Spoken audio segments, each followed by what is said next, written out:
Right bulletin లో breaking news చూస్తున్నాం. భారత రెజ్లర్ వినేష్ ఫోగాట్ సంచలన నిర్ణయం తీసుకున్నారు. రెజ్లింగ్ కు రిటైర్మెంట్ ప్రకటిస్తున్నట్లుగా ట్వీట్ చేశారు ఆమె.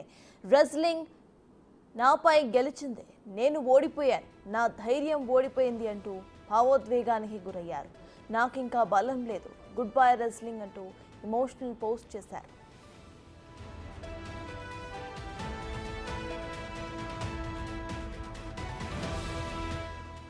100 గ్రాముల ఓవర్ వెయిట్ ఉన్న కారణంగా ఫోగట్ పై ఒలింపిక్స్ కమిటీ అనర్హత వేటు వేసింది. ఫైనల్స్ కు ముందు ఫోగట్ 2 కిలోలు ఎక్స్ట్రా బరువు ఉండగా రాత్రంతా కూడా కష్టపడి 1800 గ్రాముల బరువును తగ్గారు.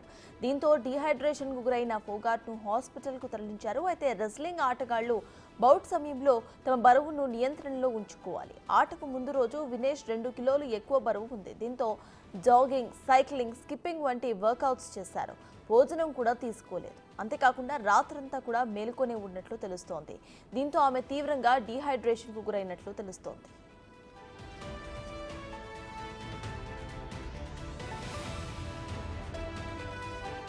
వినేష్ ఫోగట్ కు దేశవ్యాప్తంగా కూడా పలువురు ప్రముఖులు, క్రీడాకారులు మద్దతుగా నిలుస్తున్నారు. ఆమె క్రీడా స్ఫూర్తిని మెచ్చుకుంటూ సోషల్ మీడియాలో పోస్టులు పెడుతున్నారు.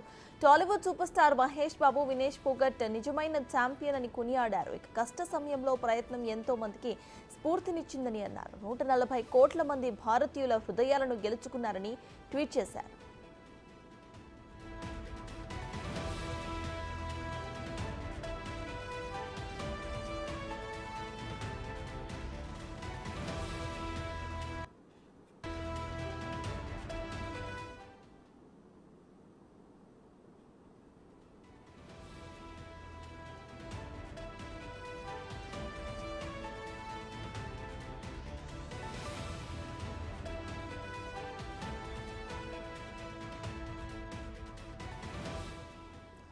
భారత రెజ్లర్ వినేష్ ఫోగట్ సంచలన నిర్ణయం తీసుకున్నారు. రెజ్లింగ్ కు రిటైర్మెంట్ ప్రకటిస్తున్నట్లుగా ట్వీట్ చేశారు ఆమె.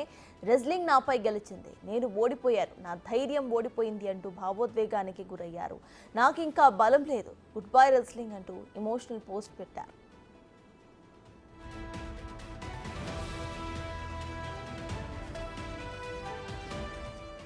100 గ్రాములు ఓవర్ వెయిట్ ఉన్న కారణంగా ఫోగట్ పై ఒలింపిక్స్ కమిటీ అనర్హత వేటు వేసింది. ఫైనల్స్ కు ముందు ఫోగట్ 2 కిలోలు ఎక్స్ట్రా బరువు ఉండగా రాత్రంతా కూడా కష్టపడి 1800 గ్రాముల బరువును తగ్గారు. దీంతో డీహైడ్రేషన్ కు గురైన ఫోగట్ ను హాస్పిటల్ కి తరలించారు. అయితే రెజ్లింగ్ ఆటగాళ్లు బౌట్ సమయంలో తమ బరువును నియంత్రణలో ఉంచుకోవాలి.